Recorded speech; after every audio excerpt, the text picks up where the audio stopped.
The Appian Way, Rome's most celebrated road. 11 miles of stone and dominance. Dawn, 71 BCE. You would expect soldiers, traders, the pulse of an empire stretching awake. Instead, you find crosses. 6,000 of them. The smell reaches you before anything else. Blood, still wet enough that the morning fog hasn't touched it. Then comes the sound. Thousands of shallow, labored breaths. Crows drawing slow circles overhead. Patient, a Roman merchant strides past, straightens his toga, never glances up.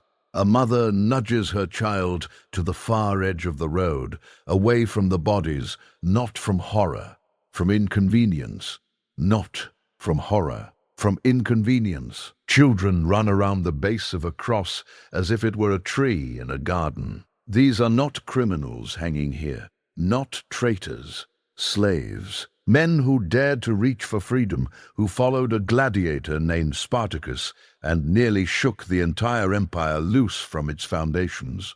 This is not an execution. Execution would have been a kindness. This is a production. 6,000 people dying in slow motion, deliberately placed along the empire's most traveled corridor so that every eye would land on them, so that no one would ever dare forget. Defy Rome and we will not simply end you, we will turn your death into architecture. But here is the part that should stay with you long after this video ends. This was not even close to Rome's worst, not in the top 10.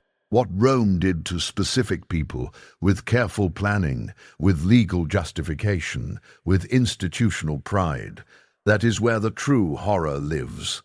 The civilization that gave the world law, order, roads, aqueducts, the very skeleton of what we now call Western society. Those same people constructed the most refined system of public degradation the ancient world had ever seen. And they recorded it with the enthusiasm of engineers logging a successful project. If you are new here and you believe history's darkest chapters deserve to be heard out loud, go ahead and subscribe to this channel right now. What we do here is dig into the stories that most people are too uncomfortable to tell properly. 3 people, 3 lives that Rome decided to dismantle. Not their bodies, not quickly, their humanity, slowly, publicly, with purpose. And you are about to understand why Rome did not consider this cruelty at all. They considered it craft. First, understand what Rome actually was, not the version you get from films. 50 million people under Roman authority, 3 continents. From Britain to Mesopotamia, 400 amphitheaters constructed for the specific purpose of staging public spectacle. One empire held together by a relatively small number of legions. So the question becomes, how do you govern 50 million people without modern surveillance, without instant communication, without digital infrastructure? Rome found an answer that has never fully left us. Psychological warfare. And they did not stumble into it, they engineered it. They did not just lay roads and pipe water into cities. They built a complete system. Legal codes that defined precisely who could be humiliated, by what method, and under what circumstances. Economic incentives that made degradation profitable, with vendors, performers, and sponsors all feeding off the spectacle. 4 centuries of cultural conditioning that trained Roman citizens to experience public humiliation as entertainment, even as civic virtue.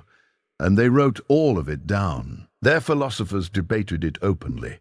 Cicero argued that public shaming forged social bonds through shared witnessing. Seneca, the Stoic philosopher who tutored emperors, wrote formal treatises on why watching degradation made citizens more obedient.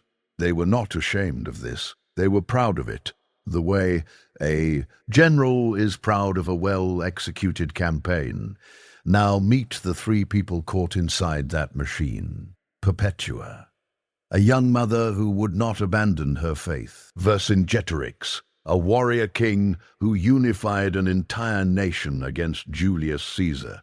Sejanus, Rome's most powerful man, until one afternoon erased everything he had built. 3 different lives, 3 different crimes in Rome's eyes, one shared outcome: systematic, public, calculated destruction designed to shatter them so thoroughly that the echo would last for generations. What you are about to hear happened to real people whose names have survived 2,000 years. Their suffering was not documented as tragedy. It was documented as evidence that the system worked. If this kind of storytelling matters to you, hit the like button right now. It does more than you think. It tells the platform that real history, the uncomfortable kind, the kind that refuses to flatten people into props, deserves an audience. Carthage, North Africa, 203 CE, Vibia Perpetua, 22 years old, married, nursing a newborn son, the daughter of a wealthy Roman official. She had everything that Rome would have considered worth protecting. She was Christian in a year when being Christian was not a matter of theology. It was a matter of treason, not because of what Christians believed in their hearts, because they refused to perform one ritual: burn a pinch of incense before the emperor's image, 5 seconds, a gesture of acknowledgement toward Roman authority. That was the entire demand. Perpetua was arrested along with several others. For months, Roman authorities offered her the same arrangement: do the ritual, go home to your child, refuse, and face the arena. We know exactly what she experienced in that prison because she wrote it down herself. Her diary survived. It is one of the earliest pieces of Christian literature written by a man, and it reads like something pulled from a nightmare. She describes her father visiting the cell, kissing her hands, calling her daughter, then lady, then every title he could think of, cycling through every form of appeal a father has. He told her to have mercy on his white hair, to think of her infant son, who could not survive without her. And she recorded in her own words that she felt grief for her father because he alone among her family would not rejoice at what was coming. Guards brought her baby to the prison repeatedly. They let her nurse him. Then they took him away again. Each visit carried the same unspoken message: perform the ritual, hold your son permanently. You are choosing your death over your child. What kind of mother does that? Roman sources make clear that they did not resort to physical torture. Physical torture would have generated sympathy in the crowd. Instead, they worked on her through the identity that mattered most to her: her role as a mother. The night before her execution, Perpetua wrote her final entry. She described a vision of a bronze ladder stretching upward, its edges lined with swords, and herself climbing it into light. Then she wrote that she understood she would not be fighting beasts in the arena, but something else entirely. She was wrong about what she would face. What awaited her had been refined over centuries, specifically to break people in front of crowds. Gaul, modern France, 52 B.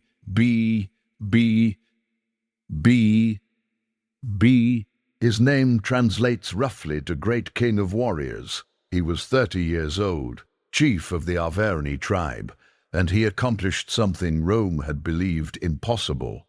He united dozens of Gallic tribes into a single fighting force against Rome. For the first time in decades, Julius Caesar found himself facing a unified enemy. Vercingetorix was not merely brave. He was strategically gifted. He studied Roman methods and turned them back against Caesar using guerrilla tactics and scorched earth campaigns. At the Battle of Gergovia, he handed Caesar one of the most humiliating defeats of his military career. For a brief moment, Gallic independence felt real. Then came Alesia. Caesar encircled Vercingetorix. Vercingetorix encircled Caesar back 2 rings of siege works. Whoever ran out of food first would lose everything. When starvation began to hollow out his warriors, Vercingetorix did something that Caesar himself recorded. He rode out of the fortress alone, wearing his finest ceremonial armor, on a decorated horse, circled the Roman camp in full view, then dismounted at Caesar's tribunal, removed his armor piece by piece, and sat at Caesar's feet without moving until guards came for him. Caesar had promised mercy to Vercingetorix's warriors if their king surrendered personally. The warriors were released. Vercingetorix was not. Caesar kept him alive, not for intelligence, not for negotiation. He kept him alive because Caesar intended to return to Rome one day and hold a triumph, and a triumph of that scale required the right centerpiece. Vercingetorix spent 6 years in the Tullianum prison, underground, in darkness, alone. 6 years. Why so long? Because Rome understood that anticipation multiplies impact. For 6 years, Romans heard stories of the Gallic king rotting in chains beneath their city. His legend grew in the telling. His eventual humiliation became the most anticipated spectacle Rome had prepared in a generation. In 46 BCE, Caesar finally scheduled his triumph. Vercingetorix would not be executed quietly. He would be displayed, paraded the full length of Rome, humiliated in front of the largest crowd the ancient world had ever assembled, and only then, at the precise moment Caesar chose, would he be killed. Rome had refined the triumph procession over centuries. They understood the mechanics of breaking a king in public down to the choreography. March 7th, 203 CE, the amphitheater at Carthage, games honoring the emperor's birthday. Perpetua and Felicity, her fellow prisoner, who had given birth in the cell days earlier, are brought into the arena dressed as priestesses of the goddess Ceres, a pagan deity they had been imprisoned for refusing to honor. The humiliation is immediate and deliberate, forcing them to wear the symbols of the religion they were condemned for rejecting. Even the crowd protested. A Roman historian noted that the mob shouted against it, and the 2 women were brought back out in plain tunics. Dressing them in pagan robes was considered excessive even by Romans accustomed to watching public executions. They released a wild cow into the arena. Not a lion. A lion would have been too swift, too clean, too dignified. A cow, a female animal assigned to female prisoners. The symbolism was intentional and calculated. The cow charged Perpetua, launched her into the air. She hit the stone floor hard. The source describes what she did next. She stood up. She saw Felicity had been knocked down and went to her and helped her to her feet. Standing together, bleeding, afraid, Perpetua's first instinct was to reach for her friend. Rome had designed every element of that morning to reduce her to nothing. Instead, she demonstrated something Rome had no protocol for: human love that refuses to perform on cue. The cow did not kill them efficiently enough. Roman procedure moved them to a side gate, where a gladiator would finish the work with a sword. Except the gladiator was inexperienced. His first strike hit Perpetua across the ribs without finishing her. The source records that Perpetua reached up and guided the blade herself to her own throat. Even in her final seconds, she did know. T let Rome own the ending completely. 22 years old, a mother. Her diary closed with a vision of climbing toward light. Her life closed with her own hand guiding a blade because the young man assigned to kill her was shaking too hard to do it cleanly. September 46 BCE, the triumph of Julius Caesar, 3 miles through Rome, past the Senate, through the Forum, ending at the Temple of Jupiter, hundreds of thousands watching, the largest crowd ever gathered in the ancient world to that point. The procession moved in sequence. Displays of captured Gallic wealth came first, then floats illustrating Caesar's military campaigns, then sacred animals prepared for sacrifice, then the prisoners, Vercingetorix walked in chains, not the composed warrior who had ridden out of Alasia 6 years before. His head was shaved, the mark assigned to slaves.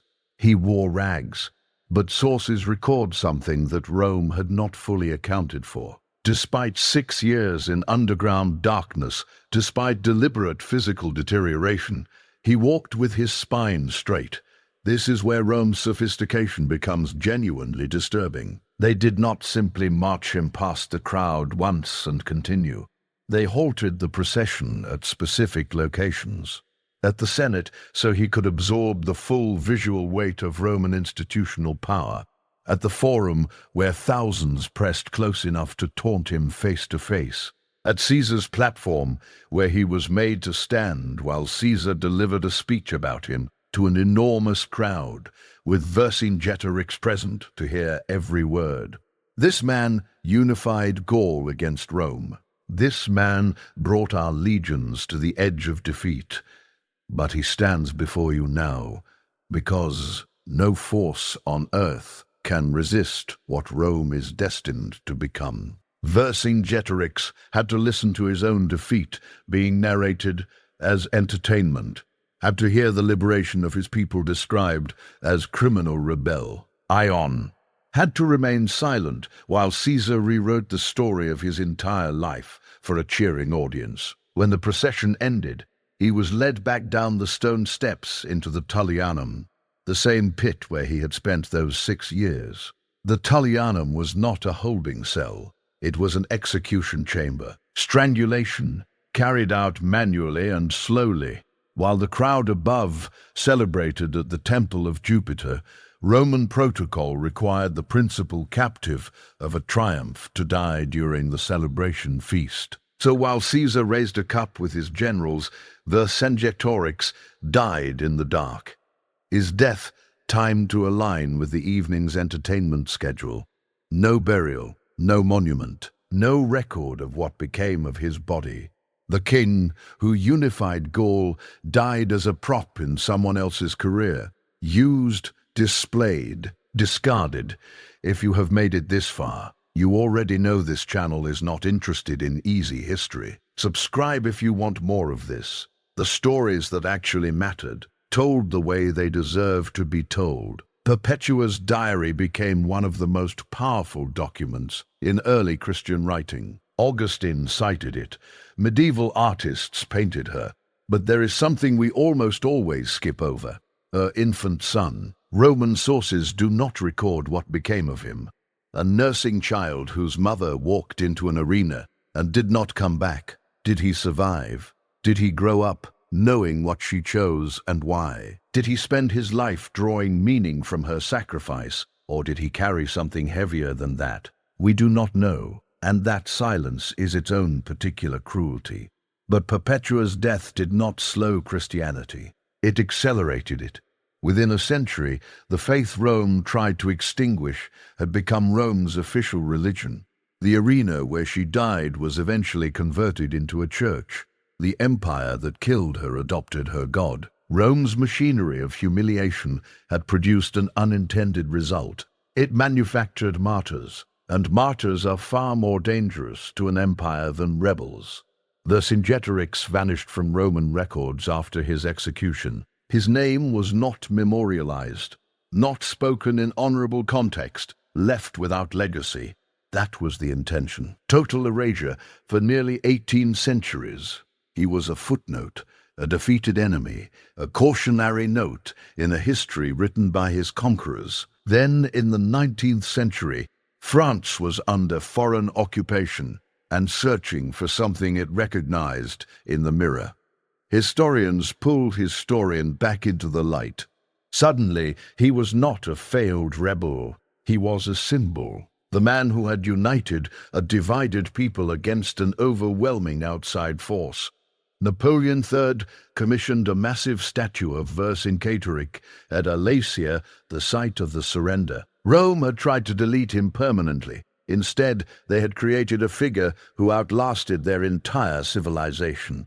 But the actual man, the person who rode out alone to protect his warriors from further suffering, He died underground in the dark, strangled, his death choreographed as dinner entertainment for Roman elites. No later glory reaches back and changes that. This was not an exceptional pattern. This was repeated policy.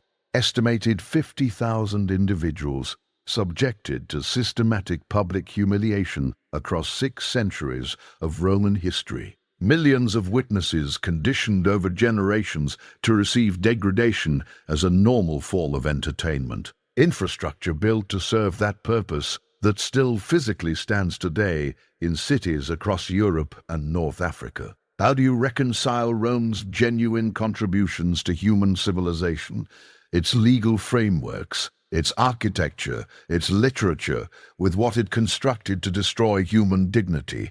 You do not reconcile them. You hold both truths at the same time. Rome was sophisticated and Rome was savage. It built the foundatio, Tao, that Western civilization rests on, and it perfected the industrialization of public humiliation. Both of those things are completely true. That combination is precisely what makes it so difficult to sit with. Here is what should genuinely disturb you about all of this. Rome's methods did not disappear when Rome fell, they adapted. Medieval public executions operated on identical logic with different religious framing. Colonial empires recycled the triumph procession into victory parades through occupied cities. The modern period moved public shaming off stone streets and onto digital screens. Rome understood something we are still working out. Public humiliation is more effective as a control mechanism than private punishment. The presence of witnesses does not simply add to the suffering of the person being degraded, it multiplies it exponentially. Contemporary trauma research confirms what Rome's engineers already knew 2,000 years ago. Public degradation produces deeper psychological damage than physical pain inflicted privately. Forced performance in front of an audience increases trauma through the mechanism of complicity. Witness participation generates collective guilt that strengthens social control long after the event ends. Rome did not invent cruelty. They turned cruelty into infrastructure. They made humiliation something you could standardize, scale, and schedule.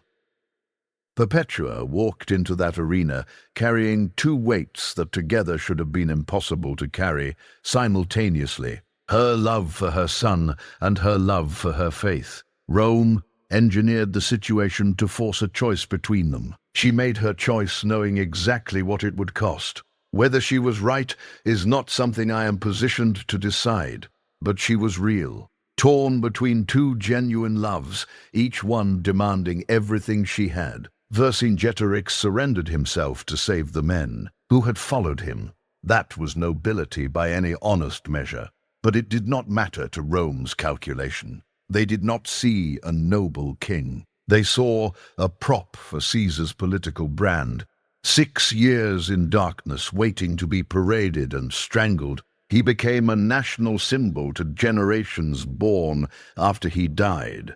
But what he actually wanted, the thing the real man rode out of Alesia to protect, was simply his people's freedom. Perpetua and Vercingetorix are remembered because fragments of their stories survived in text. But consider everyone who did not, the slaves hanging on the Appian Way, whose names were never written down, the prisoners in triumphs that history considered too minor to document, the people condemned to the arena whose humiliation served its purpose and then dissolved into silence. They died without memorials, without anyone to carry their stories forward. Their erasure was the final act of a system that had been designed from the beginning to ensure it, and that intentional disappearance may be the cruelest thing Rome ever built. You may be thinking that this is ancient history, that we exist at a sufficient distance from it to claim a different character. But consider what actually changed and what did not. We replaced amphitheaters with algorithms. The mechanism is identical. Public shaming as entertainment, as social correction, as a demonstration of who holds power over whom. We do not chain people in public streets anymore. We make their worst moments go viral instead. We do not parade prisoners through city centers. We live stream arrests. We do not force people into arenas. We build platforms where humiliation generates revenue. Rome had 400 amphitheaters. We have billions of screens. Rome reached millions. We reach billions. The technology evolved. The psychology did not move an inch. So what do we actually do with that? We remember not to honor the suffering or treat it as spectacle, to recognize it for what it was and what it still is. We remember Perpetua, guiding a blade to her own throat so that Rome could not take even that from her.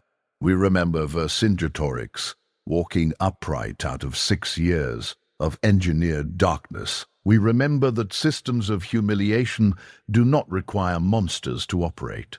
They require ordinary people, conditioned gradually to accept degradation as background noise. Rome collapsed 1,500 years ago, but the crosses on the Appian Way stood for decades as warnings to anyone who passed. The amphitheaters are still standing, and the names Perpetua, Vercingetorix, and thousands of others, they survive in fragments of text, in carved stone, in buried documents that refuse to stay buried. Remember them. That is the least we can do, and it matters more than it might seem. If this kind of history deserves a wider audience, and I believe it does, leave a like before you go and subscribe so you do not miss what comes next.